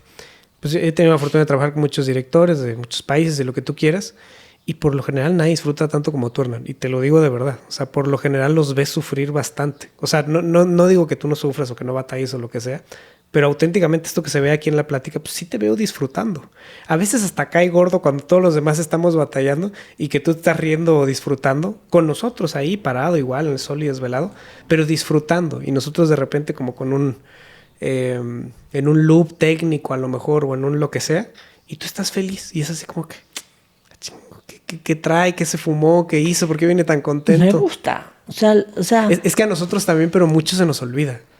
Bueno, pero eso es lo que no hay que olvidar. Yo una vez le decía a un amigo, o sea, que estaba las puteadas también con unos comerciales. Y puteadas, le dije, man, cuando te levantás a la mañana y vas a lavarte los dientes y te ves al espejo, o sea, mírate al espejo y agradece que te pagan por hacer lo que estás haciendo. O sea, yo siempre digo eso, a ver, Yo una vez estaba filmando un comercial en Bolivia, estaba arriba de un helicóptero en la precordillera o el inicio de la cordillera de los Andes, o sea, en una zona de montañas altas y así, con un piloto francés que estaba mal de la cabeza, pero en un helicóptero que era increíble, muy grande, y habíamos ido como a cargar combustible, a ponerle más combustible para seguir filmando las tomas aéreas, ¿no? Y volvíamos para el lugar donde teníamos que filmar, y agarra el piloto y dice, miren, hay un cóndor parado ahí, un cóndor hembra parado en una piedra, en la punta, así, en el bordecito de una montaña. Entonces le voy a dar la vuelta para que lo vean, ¿no? Entonces le dimos la vuelta, lo vimos, y agarra el francés y dice, ¿ustedes vieron alguna vez despegar un cóndor? En mi vida, o sea, ¿dónde voy a ver un cóndor? O sea, gigantes además. ¿no? Y dice, ok, me le voy a acercar un poco nada más, no mucho, pero sí me lo voy a acercar para que lo vean despegar. Entonces hizo despegar al cóndor, o sea, el ruido hizo que el cóndor saliera, vi despegar un cóndor de casi 2 metros de punta a punta de sus alas, y lo siguió por 5 minutos. O sea, lo fuimos siguiendo por 5 minutos, lo filmamos, lo vimos, ¿no? Algo que no estaba ni previsto filmar. Y cuando ya dijimos, bueno, listo, ya dejemos al cóndor, vamos a filmar lo que tenemos que filmar, yo le dije al director de fotografía que estaba conmigo, le dije, Juan Carlos, y encima nos pagan por esto, ¿no? O sea, ¿cómo no vas a ser feliz? O sea, ¿yo cómo no voy a agradecer ¿no? Agradecer todo esto si yo he viajado por el mundo filmando? He conocido gente increíble filmando, gente que se ha vuelto mis amigos o mi familia, ¿no? Filmando. He hecho cosas creativas, cosas que te gustan, cosas que te hacen pensar, yo qué sé, lo que sea. ¿Cómo no vas a ser feliz en eso? O sea, es absurdo. O sea, uno se puede estresar, pero no significa que el estrés no te deje ver que realmente hay una felicidad por lo que haces. Digo, y también yo estoy relajado, llevo años trabajando, entonces sé cómo son las cosas, ya sé lo que pasa, sé lo que puede pasar, pueden pasar cosas imprevistas, pero así todo, disfrútalo, ya, chao. Eso trato de que sea también la vida, ¿no? De disfrutarla. Y en la vida personal, ¿cómo te va como con lo mencionabas un poco ahorita, como con el equilibrio, con el estar? Es más difícil. Sí. Es mucho más fácil a ser el trabajo. Un poco inestables las personas que hacemos esto. Bueno, yo hablo de mí de pronto. Somos un poco inestables, sí, claro que va a ser, pero somos inestables, podemos ser un poco egoístas, o sea, a veces dejas por difícil explicarlo. No sé si es difícil explicar, es difícil que lo entiendan a veces, ¿no? Que es otra cosa. Entonces, pero hay una cosa, uno a veces por este trabajo se pierde momentos personales que son complicados. Te puedes perder el cumpleaños de algún familiar, de alguien muy querido, ¿no? De no estar en su celebración o no estar en algún momento de la vida familiar complicada. ¿Sí? Digo, yo no me acuerdo si fue Scorsese, que alguna vez leí que sí, que él dijo que el cine y la familia no se llevan de la mano. Es difícil, uno trata de acomodarlo y todo, pero puede ser, algunos lo pueden llevar mejor, otros lo pueden llevar peor, pero sí, a veces es difícil, porque si te toca trabajar 3 domingos seguidos y vos tenés hijos que van a la escuela, lo que sea, son 3 domingos o 3 fines de semana que no vas a ver a tu familia, ¿no? Es el día de compartir, porque los demás días la gente trabaja, pero bueno, también por ahí un miércoles no trabajas y haces otra cosa. O sea, digo, yo llevo muchos años y uno se va acostumbrando y lo vas tomando como es normal en la vida. Pero no es fácil. Por eso digo también que somos necios, ¿no? Pero en ese sentido. Oye, Hernán, y la parte narrativa. Uh-huh. Porque hemos hablado como de las impresiones. Hace ratito mencionaste un poco lo narrativo que fue cambiando, que tu concepción visual también cambió, se hizo más compleja, por decirlo de alguna manera. Pero a la fecha, y algo viéndote desde afuera que te caracteriza, es que eres un director de publicidad muy narrativo. Y ahorita, asomándome a cosas que no podemos decir a cámaras que vi en el estudio y lo que me platicaste fuera de cámaras, pues siempre has tenido un pie en el cine, siempre has tenido un pie con los actores. Tus libros, tus referencias, tus pláticas, o sea, el cine nunca lo has soltado. No, siempre uno estudia para hacer cine, no estudias para hacer cine publicitario. Uh-huh.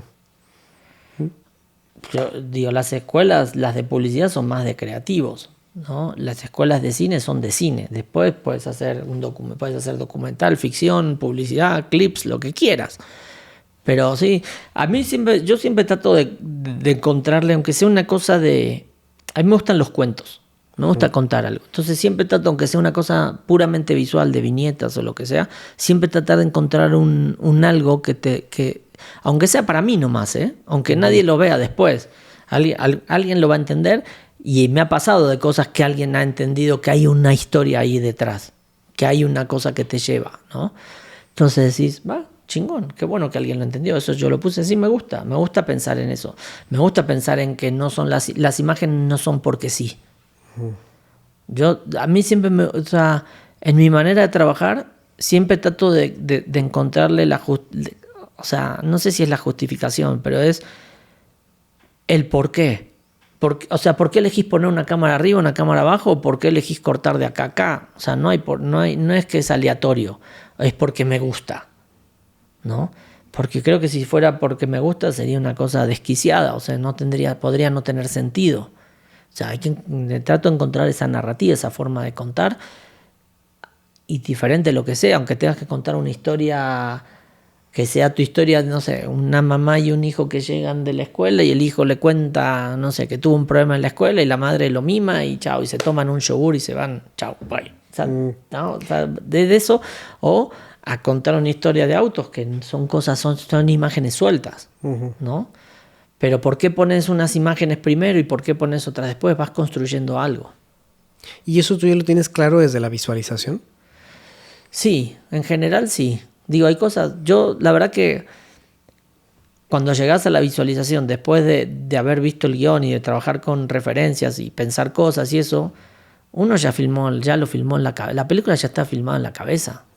Ya está filmada. Antes de ir a filmar ya la filmaste en tu cabeza, ya la viste. O sea, pero te viene de tipo, por el yogur que decías, ok, a ver, esto lo voy a contar. Un hijo que le va mal en la escuela, llega con su mamá, le cuentas, toma un yogur al final y empiezas como con referencias también de esto, saber como... Sí o no, o decir, mira, esto está lindo por ahí, contarlo en la menor cantidad de planos posible, dejarle lugar a los actores, darle lugar a la emoción, no distraer, ¿no? Entonces estás contando, elegiste una cosa, contaste todo en 2 planos por ahí, son 2 cortes, o en una sola toma, hiciste un one shot y te gustó, ¿no? Y eso es porque o sea, yo filmo mis películas, o sea, o mis comerciales o lo que filme, lo filmo en mi cabeza, o sea, ya lo vi en mi cabeza antes de ir al set. Y lo vas construyendo con todos los elementos que vas juntando en el camino. Lo vas construyendo con las locaciones, lo vas construyendo con los actores o con los modelos o con el vestuario. Ahí vas construyendo todo en tu cabeza. Llegás a la filmación y ya la filmaste, entonces vas como tratando de hacer lo que ya viste en tu cabeza y de repente pasa algo mágico en la filmación y decís, esto está increíble, esto me gusta más de lo que yo hice. Entonces, pum, pum, pum, pum, podés modificar cosas, ir cambiando y para mejor. Eso creo que es para mejor. Pero sí, yo creo que eso viene también de Yo trabajé con un asistente de dirección. Lo voy a nombrar por si un día lo ve. Es algo que le voy a agradecer siempre. Se llama Carlos Gil. Carlos Gil. En Argentina, él en esa época era asistente de dirección, después se hizo director y también ha viajado mucho y ha hecho muchos comerciales. O sea, así le fue muy bien. Carlos Gil una vez me dijo cuando hicimos el piloto de una serie primero. Hicimos un piloto de una serie, después hicimos una película juntos. Y él lo que me dijo un día fue, cuando agarró, me dice, cuando me dieron el guión, me dice, léelo y pensá cómo lo filmarías. Es un buen ejercicio para un director, si lo que querés es dirigir. ¿Cómo vos lo filmarías? Entonces, pensalo, imaginalo y lo que sea. Y después ve cómo el director con el que estás trabajando lo filma. Y vas a ver, por ahí vas a llegar a la conclusión que lo que vos pensaste era mejor o no. O vas a ver, no, este está mejor, como él lo resolvió, ¿no? Entonces, ese es un ejercicio de siempre. O sea, yo recibo un guión y ya estoy pensando en dónde... Ya es automático. Ya es automático. Voy pensando en dónde está la cámara, cómo se van a mover las cosas, si se va a mover la cámara, si se van a mover los personajes. Ya empiezo a pensar en un montón de esas cosas, ¿no? Entonces, yo creo que de ahí por ahí viene ese ejercicio, esa cosa. Entonces, cuando yo llego al set ya la filmé. Intuye la respuesta, pero ¿qué tanto te dejas sorprender por los accidentes, lo mencionabas, ¿no? ¿Y qué tanto te dejas ayudar por los colaboradores, los cercanos, el AD, el DP, el diseñador de vestuario, de producción? Yo creo que una de las mejores cosas que puede tener un director es saber de quién rodearse. Y si elegís a esa persona para rodearte, es porque estás esperando que te aporten. Si no te aportan, ¿para qué los querés? O sea, el cine es un trabajo en equipo, no es un trabajo individual. El que piense que el director es el único que se necesita para hacer una película, un comercial, lo que sea, está equivocado. Es el gerente de la empresa, comparando con tu trabajo. Sos la cabeza, sos el que lleva, es como el capitán del barco. O sea, vos tenés que llevar un barco a buen puerto, ¿no? Entonces estás ahí. Pero tenés tus colaboradores y tenés que confiar en ellos y tenés que escucharlos. Y alguien pagó el barco y a lo mejor alguien eligió la pintura, pero... Lo que sea, pero vos tenés que escuchar a esos que vos elegiste para tener a tu alrededor, si no, ¿para qué los elegís? No tendría sentido. Para mí es... y todos, o sea, te puede aportar algo hasta el último asistente de producción, o hasta quien sea, ¿no? O sea...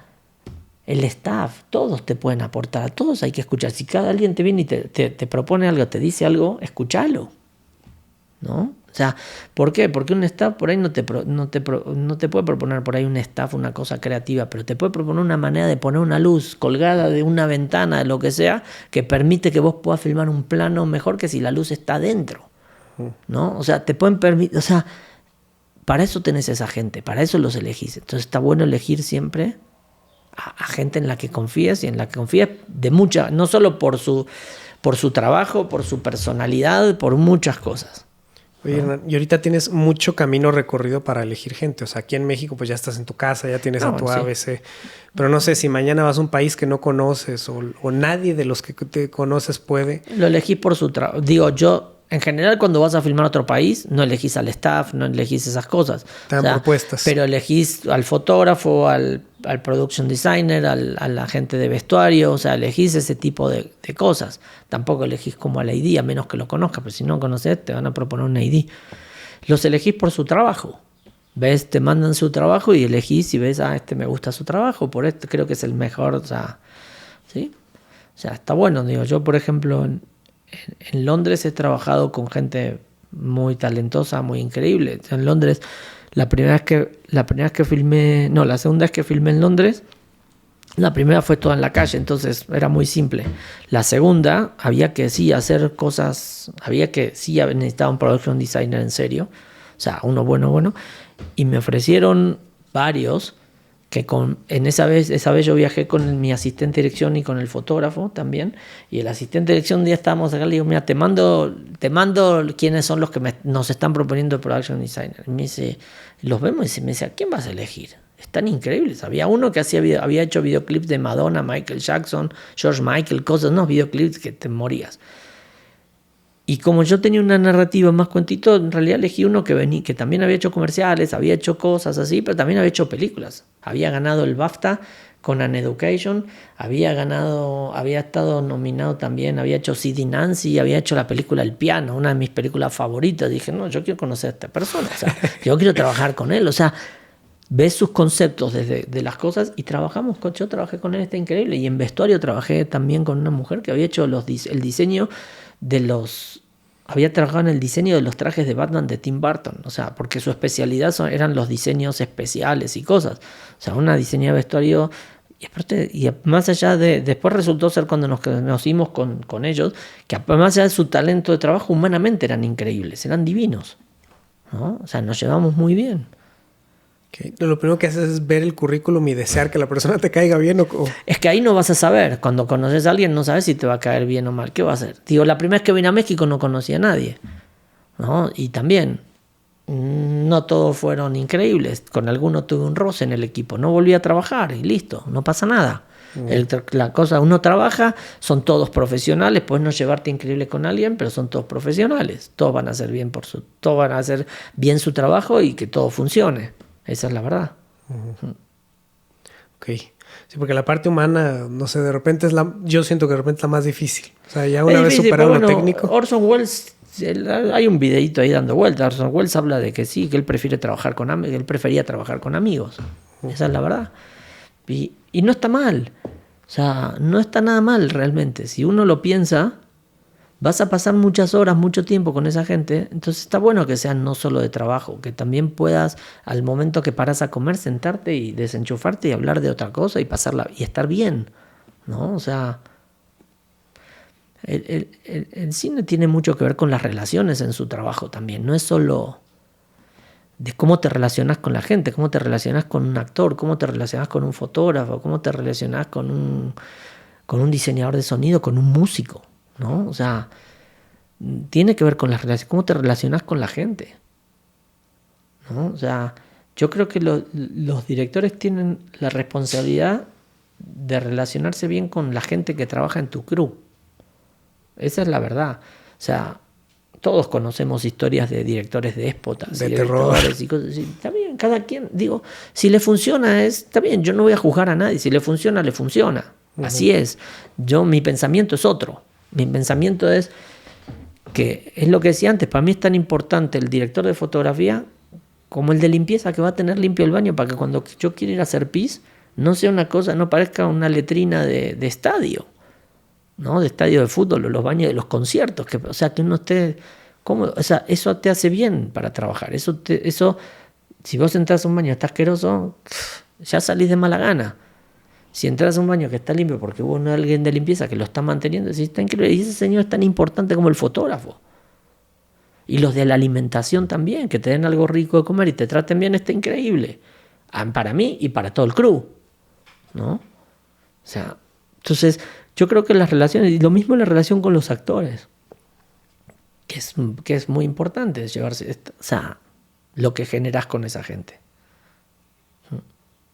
¿Qué tal te entiendes con los actores? Bien, creo que bien. Digo, no puedo hablar, no sé cómo hablar de mí con esas cosas, pero yo creo que me llevo bien. Te hago preguntas de lo que sé que eres bueno y de lo que sé que te caracteriza. O sea, un poco mi papel en este momento, ¿no? ¿Sí? Sé que eres bueno con actores, por eso te pregunto. Me gusta trabajar con la gente, me gusta trabajar con los actores. Digo, no es lo mismo, yo acabo de filmar un corto el fin de semana. Y no es lo mismo trabajar con actores en un corto, donde es como una peliculita, que trabajar en un comercial. En un comercial necesitas una toma de medio segundo, una sonrisa. Entonces, es un gesto. En algunos. Hay otros comerciales que sí hay más acting y más cosas. A mí me gusta, o sea, en general trato de trabajar así, pero a veces, si estás trabajando con un modelo que no es actor, que el cliente lo eligió porque le gusta más la cara y no sé qué, y como no tiene... O sea, crees que va a trabajar bien, pero bueno, se puede poner nervioso en una filmación, o en la filmación el cliente empieza, no, que sonría más así, que levante una ceja. Eso ya no es de acting. Eso ya no tiene que ver con una actuación. Que levante más una ceja. Pues ya es modelaje. Ni tampoco, es un robot. O sea, la gente, o sea, a veces te pasa que te dicen, estaría bueno que levante una ceja en ese gesto. Eso es algo que hace natural a alguien. No es algo, no es algo aprendido, ¿no? Es algo que si vos no lo haces naturalmente, lo tenés que hacer forzosamente, lo tenés que pensar. Entonces ya, si lo estás pensando que tengo que levantar una ceja, ya podés perder naturalidad, lo que sea. Entonces a veces en un comercial le tenés que decir a un tipo, listo, como así, muestra más los dientes, quieren que muestres los dientes cuando sonrías, ¿no? O sea, es tan absurdo como eso, pero así digo... Es publicidad, es otra cosa. Cuando trabajas con un actor en una cosa más narrativa como el corto, trabajas con las emociones. Tus indicaciones en todo caso a un actor no son que sonría o que no sonría. Eso el actor lo va a vivir. Lo que vas a hablar con él es lo que está viviendo y lo que le está pasando y lo que está sintiendo en ese momento. O sea, esas son tus indicaciones. Esas son las cosas con las que te pones a hablar. Si hay algo que el actor por algo en la lectura de guión, pero ya lo ves desde la lectura de guión, desde los ensayos, ya cuando llegas a filmar, ya hay cosas que se saben de lo que ha pasado, o sea, los actores ya saben lo que están viviendo, qué emociones están teniendo. Entonces, sí, hay veces que por ahí no sale exactamente lo que uno quiere y para eso hay herramientas, ¿no? Yo hace 2 años hice un un seminario con un coach de actores de Estados Unidos que viene todos los años a México, que para mí fue un curso, para mí fue realmente muy bueno, porque lo que puso sobre la mesa son herramientas. Herramientas para poder resolver cosas, fue para directores y eran herramientas para resolver cosas en el momento, no cosas que puedas resolver así en una plática de un actor y vas resolviendo algo que no está saliendo, ¿no? Entonces está buenísimo todo eso. ¿Quién es el coach? Kennedy Brown. Está buenísimo. La verdad que aparte él es un tipo amoroso. Okay. Más allá de que su taller estuvo increíble, su trabajo está buenísimo y todo, él es un tipo muy amoroso y muy apasionado de lo que hace. Está increíble. Viene todos los años a México, lo recomiendo. Pero las herramientas son de que, no sé, un corte de cámara o No, él es un coaching de actores. Ajá. Tiene que ver con cómo trabajas con un actor ciertas cosas. No tiene que ver ni con la cámara, ni con nada técnico, ni nada. Es cómo poder llegar a pedir ciertas cosas en un actor. Son herramientas para llevar a un actor hacia donde uno necesita que vaya en ese momento, en esa escena. Okay. ¿No? Entonces, él trabaja con una técnica que él llama las razas, que son ciertas emociones y ciertas cosas. O sea, sería largo de explicar. Es muy interesante, la verdad. Ok. Oye, ¿y cómo? Porque me da mucho la atención, o sea, para cualquiera que se meta a tu página, que veas tu reel, que vea cosas que haces, pues el nivel técnico es muy alto. Pero no sé si te has dado cuenta que la conversación en esencia se ha tratado de lo humano, como lo acabas de señalar con Kennedy. Hablas mucho de lo humano, de la persona. ¿Cómo te alimentas? Digo, aquí ya con lo que vi y con cosas que hemos platicado intuyo un poco, pero ¿cómo te alimentas? ¿Cómo te mantienes creativo? ¿De dónde vienen las cosas que se te ocurren? Todo esto que muestras en el cortometraje, la película, el guión, el comercial y todos los, malamente voy a decir, productos u obras, todo eso, ¿identificas de dónde viene? ¿De cómo te alimentas de la vida, de la cultura? Sí, todo tiene que ver también con la curiosidad y con muchas cosas. O sea, yo soy muy técnico. A mí me gusta la cosa técnica, me gusta meterme en la cosa técnica. Estudié y para director de fotografía también. O sea, cuando yo era second, me iba con directores de fotografía a filmaciones donde yo no trabajaba para estar con ellos. Directores de fotografía que ya son gente un poco más grande, pero que eran muy buenos en su momento. Horacio Mayra, Hugo Colase. O sea, Horacio Mayra, que era el director de fotografía de Adolfo Aristarain, para mí uno de los mejores directores de cine de la Argentina de toda la historia, ¿no? Con unas películas increíbles. Si te gusta el cine, deberías buscar dónde encontrar esas películas de Aristarain y verlas, porque sí, realmente son muy buenas. Él era su fotógrafo. Más allá de las publicidades, él trabajaba también con Aristarain en esas películas. O sea, él no solo tenía una cosa del gusto visual que pasa en los comerciales, también tenía una cosa narrativa. O sea, yo con él es con el que más fui. Era un señor barbón de barba larga, divino. O sea, un gran personaje. Es un divino. Hace años que no lo veo y es un divino. Y la verdad que con él, las últimas veces que yo fui con él, un día me dio su foto, me dijo, a ver cuánto exponemos, ¿no? Te puso examen. Y yo así, a ver, 4.5. ¿Por qué? Me decía 4.5. Entonces, nada, yo soy muy técnico. O sea, me gusta eso, me gustan los fierros, me gustan las cámaras, me gustan los lentes. Me gusta actualizarme y ver qué hay, qué cosas nuevas. O sea, me gusta editar, puedo hacer cosas en postproducción, o sea, manejo ciertos programas de postproducción. Ya no tan fino como hace muchos años atrás cuando trabajaba específicamente de eso, pero me puedo meter y hacer, ¿no? Entonces, eso es con lo técnico, pero lo técnico no es más que una herramienta. Lo técnico son las herramientas con las que vos podés utilizar para llegar a donde quieras llegar con una historia o con un video o con lo que sea. Punto. Eso te va a servir para saber si es mejor filmar con un celular o con una cámara así más grande, una chiquita, o con una Panavision o con una IMAX. No importa, eso es lo técnico. O sea, tiene que ver con eso. Mi acercamiento visual tiene que ver con esto. Esta es mi cosa visual de toda la vida. O sea, tengo libros de hace más de 20, 30 años comprados, ¿no? Entonces, y acá están. A mí me gusta mucho lo que se llaman los photojournalists, que son los fotoperiodistas. ¿Qué me gusta de los fotoperiodistas? es que no hay manipulación. Es más, hace unos años con un fotógrafo muy famoso se armó un escándalo. Ah, está la del circulito, sí. Porque manipuló una foto. Narciso. No, un director, Perdón, es un fotógrafo muy reconocido de afuera. Sí. Muy reconocido. Y sí hubo todo un revuelo porque había manipulado una foto, ¿no? Entonces, ellos no manipulan. Entonces, están en el momento justo. Y entonces vos ves que la luz es perfecta. La luz entra por una ventana. Son cosas que pasan en la vida real. A mí me gusta mucho la realidad. Me gusta cómo interpretar esa realidad y llevar esa realidad adelante cuando uno filma. O sea, entonces para mí esa es como la escuela más fuerte. Después tengo otros fotógrafos que sí hacen puestas en escena, cosas estéticas y lo que sea, que son muy interesantes. Y después tengo mis libros de arquitectura. Y pintura. Y pintura. Todo nace de las las artes visuales en general. Sí, y después, bueno, hay mucho de vestuario que tiene que ver con mi mujer, pero que podría tener alguno igual. Por ahí que me hubiera cruzado en la vida y me hubiera gustado, ¿no? Pero sí, yo siempre, no me acuerdo si fue un profesor en la primer año de escuela de cine que dijo que un director debería saber de todo. No ser especialista en todo, no tenés que ser arquitecto, no tenés que ser fotógrafo, pero deberías poder entender un poco de todo, de todas las artes. Todas las artes te nutren, ¿no? Entonces toda mi vida ha sido nutrirme de todas las artes. Y después está lo sonoro, la música. ¿Viste abajo mi música? Era una locura de colección. Entonces, de ahí, y las películas. Tengo más de 600 películas acá, tengo más de 800 entre CDs, viniles, lo que sea, y la música que tengo en mi computadora, que ya no es física, ¿no? Pero para mí escuchar música es muy importante. Para mí es muy importante la música en lo que yo filmo. La música te marca la música te da el espíritu de lo que quieras contar. O sea, funciona mucho para eso, para el mood.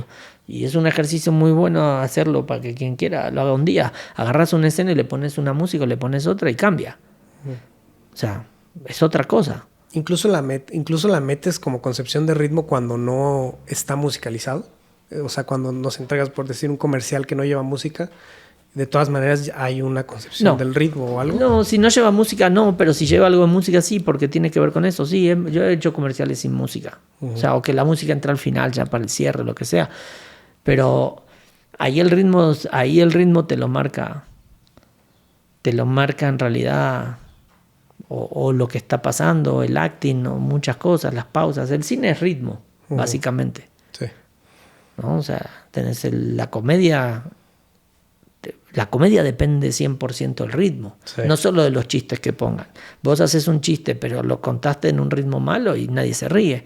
Ese mismo chiste le pusiste en el ritmo adecuado y la gente se caga de la risa. O sea, la comedia es ritmo, o sea, el cine es ritmo. Los policiales son ritmo, sobre todo el cine de género tiene mucho. Un ritmo depende mucho del ritmo. El cine de autor tiene su ritmo particular, pero también tiene un ritmo. Entonces, digo, sí.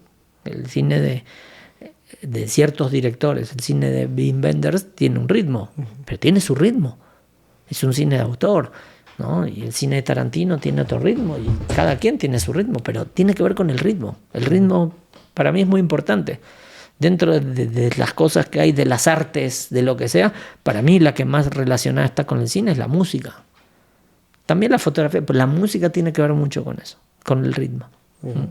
Entonces eso, y yo cómo me actualizo, digo, la curiosidad, a mí me gusta todo, yo puedo escuchar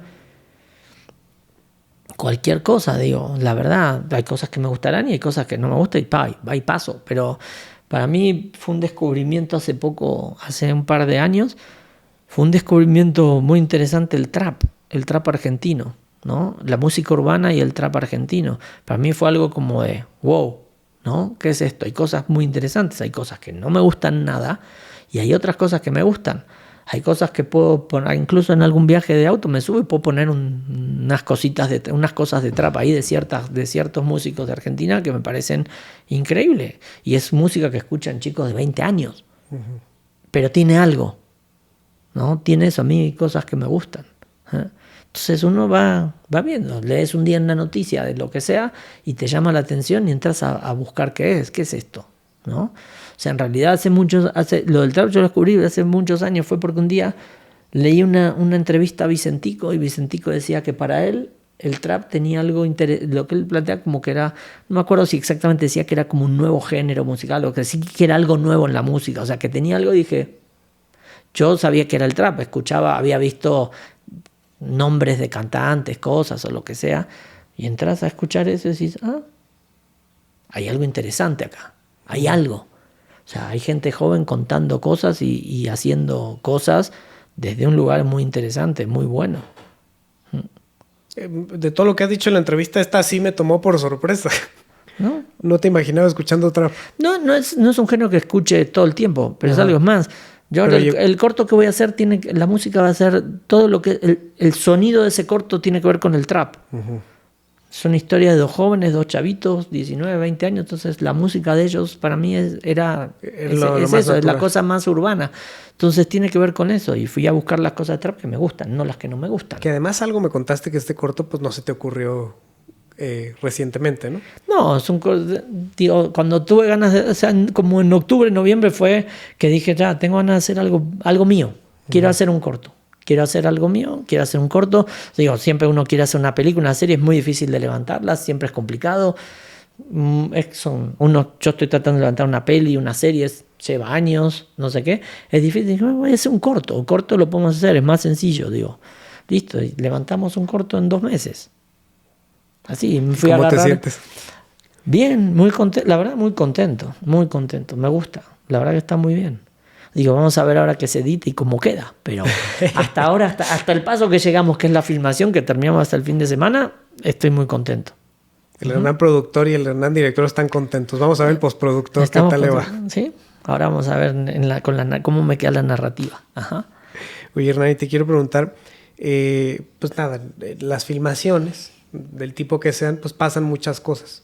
Imprevistos, cosas que nos gustan, cosas que no nos gustan, etcétera. ¿A ti cómo te va esta parte pues bastante humana, mental, emocional, de cuando sucede algo que no logras entender o no te acomoda o no estás de acuerdo? ¿Qué tal te va como el soltando eso, el digiriendo ese tipo de cosas? Depende de lo que sea.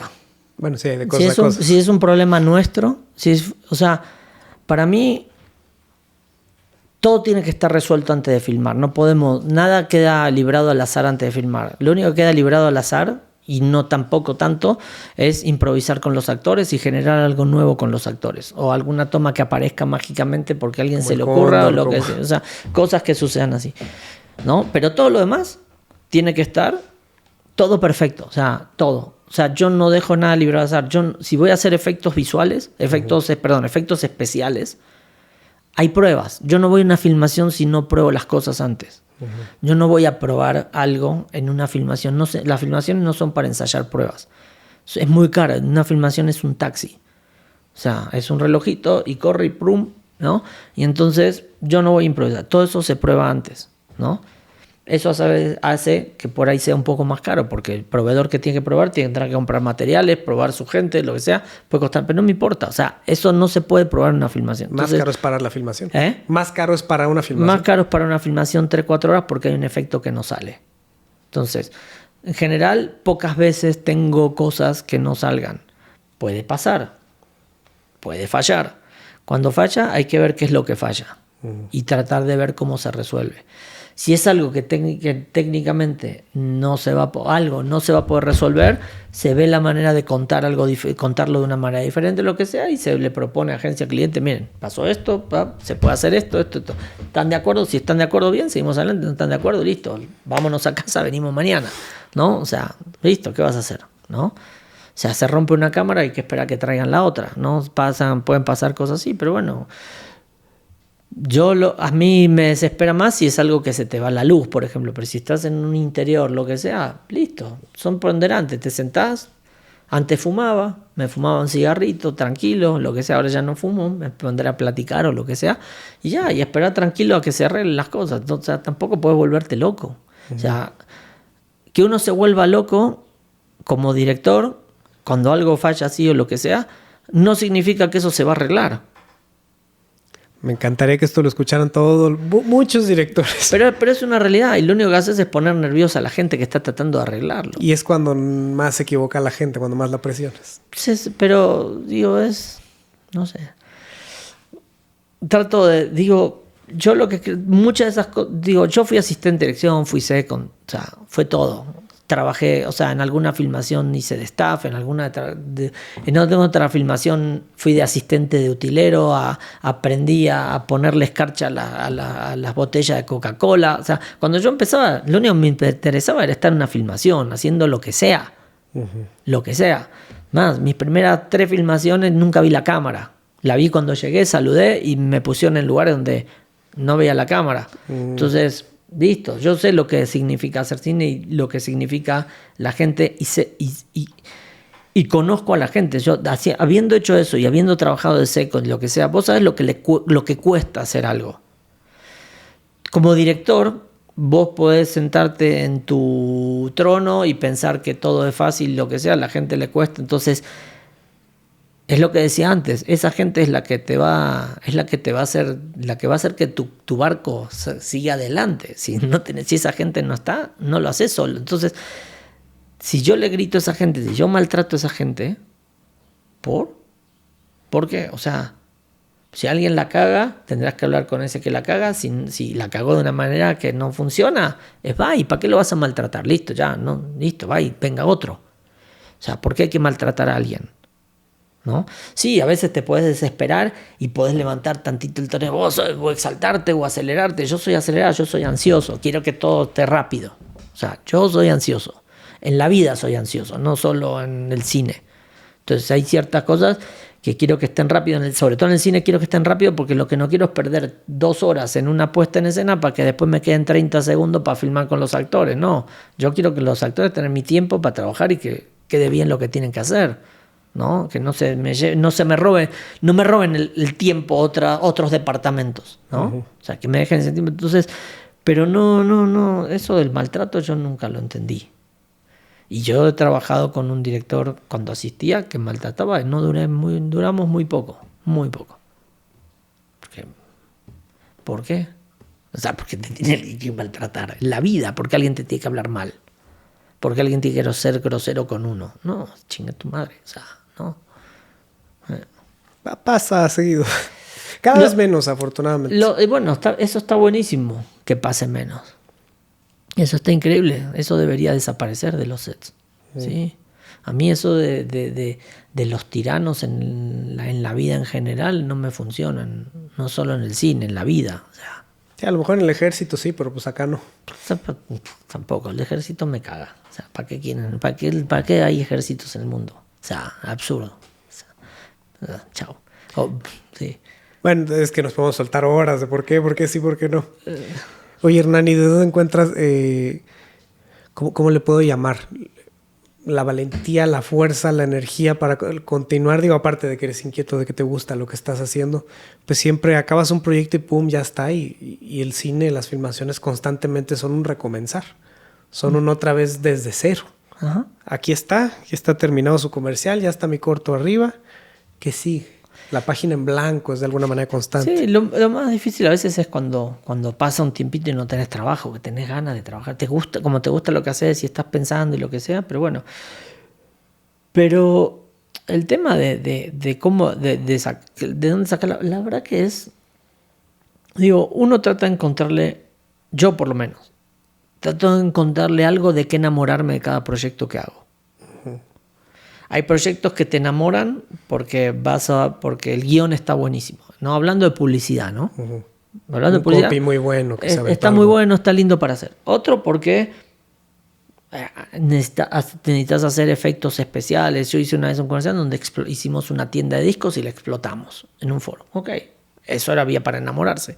Hay otro que es porque vas a viajar a no sé dónde a filmar, ¿no? O sea, yo me fui a filmar un comercial a Islandia. Ok, ahí tenés donde enamorarte. Me enamoraba el guión, me enamoraba el ir a filmar Islandia, o sea, muchas cosas. Y si no encontrás de donde puedas encontrar algo enamorarte. Si no, lo último donde me enamoro, si no es decir, bueno, ok, esto es una porquería, pero con lo que gane acá, por lo menos, ¿no? Me sirve para pagar mi renta, sirve para esto, este trabajo. Listo, me enamoro de eso. O sea, siempre hay que encontrar algo que te enamore. Porque hacer las cosas sin amor a mí no me salen. O sea, yo me enamoro de lo que sea, aunque el guión no esté bueno, que le pase algo, y tratás de enamorarlo y tratás de enamorarte y de hacerlo lo mejor posible. Sea lo que sea. O sea, eso es la verdad. Yo soy muy exigente conmigo mismo. O sea, en ese sentido. Entonces siempre tengo que hacer lo mejor posible, punto. ¿No? Sea lo que sea. Hasta si me vas a decir que no sé, que te limpie esa cámara, la voy a limpiar lo mejor posible. No me importa, o sea, siempre te vi tengo que estacionando una camioneta demasiado apasionada. ¿Eh? Hasta eso te he visto haciendo, cosas que nada que ver con la filmación. Oye, ¿y cómo ponderas la parte, pues este amor, esta vena, es esto que uno siente por las cosas? Quiero repetirme un poquito en unas preguntas anteriores. Con esta parte técnica, ¿conscientemente dices aquí se acaba lo técnico y empieza lo creativo, lo de la vena, lo de la entraña? ¿O conviven las dos? Vive todo junto. Uh-huh. Ya es todo uno. Digo, ya no se está, ya es todo uno. Digo, sí. Yo ves eso, o que hay cosas técnicas porque te da ganas de filmar con cierto juguete que viste que hay y decís, esto me encantaría usarlo, probarlo y ver qué pasa y no sé qué. Pero sí, no, ya todo eso está como mezclado. Oye, Hernán, ya encaminándonos un poquito a la recta final, ¿cómo te sientes hoy en la publicidad y en el cine? ¿Cómo ves el medio en el que estás caminando? Porque ha ido cambiando, ha ido evolucionando, sí, o involucionando, no sé. Digo, nada, la publicidad sigue siendo, en el fondo sigue siendo, yo tengo una frase que es como genérica, nosotros vendemos galletas haciendo publicidad. Vender galletas es que estás vendiendo un producto, no importa cuál sea el producto, estás vendiendo, o sea, eso no cambia, seguimos vendiendo algo. Cambia, la publicidad va cambiando no solo el medio, también va cambiando ciertas cosas, la publicidad se mueve por modas, se mueve las narrativas, hay cosas que de repente sale un comercial o sale un video, sale algo en una película que todos lo ven y dicen está increíble y ahora todo se filma igual, ¿no? O mucho se filma igual. Digo, la publicidad tiene eso, ¿no? Entonces, la publicidad lo que tiene ahora es que hay, con esa variedad que hablábamos antes, de hay cosas que van a tal target, como hay una variedad, lo que está bueno es que hay una variedad narrativa también. Uh-huh. En ese sentido es interesante, porque hay mucha variedad. Hay desde un video de TikTok así filmado con un celular, en una cámara fija y lo que sea, o gente haciendo contenidos para publicidad con unos efectos, digo efectos visuales, porque no son efectos visuales, son cosas así, y se ven divinas, y se ven muy frescas, se ven increíbles. Y tenés los comerciales de toda la vida, ¿no? Seguís teniendo la madre con el yogur, que eso, no sé, desde que tengo uso de razón existen y no sé hasta qué día seguirían existiendo, ¿no? Más que nosotros. Pero ahí están, se sigue haciendo y seguís teniendo los comerciales de las hamburguesas con la carne cayendo y flotando, la lechuga, el jitomate, o sea, toda esa cosa sigue estando. O sea, pero sí han incorporado otras narrativas que están interesantes, ¿no? O sea, que están buenas. A mí eso me gusta. Eso habla bien de la publicidad, habla en el lado de la publicidad de que se mueve, de que no se queda quieta, ¿no? O sea, ahí está. Y lo mismo pasa con el cine, digo, va apareciendo gente joven, van apareciendo, no sé, el año pasado, el anteaño, ¿cuándo fue que ganaron estos directores llaman los Daniels con la película sí, con esta? Everything Everywhere All at Once. O sea, para mí fue interesante ver una película así. Viene de un lenguaje muy parecido a lo que se usa en los videoclips, en la publicidad, de un lenguaje, de una narrativa, de una cosa así. Rápido, muy ágil. Tiene algo así, pero hay una historia en el fondo. No es porque sí. Uh-huh. Es lo que decía, no le hicieron así porque sí, porque se nos cantó hacerla así y chao, no importa. ¿No? O sea, no es que filmaron El Padrino contado en ese ritmo y con ese tipo de tomas. No, contaron una historia que tiene que ver y que esa narrativa le funciona perfecto a esa historia. Entonces, estás viendo que todo se mueve, el cine se mueve, todo se mueve.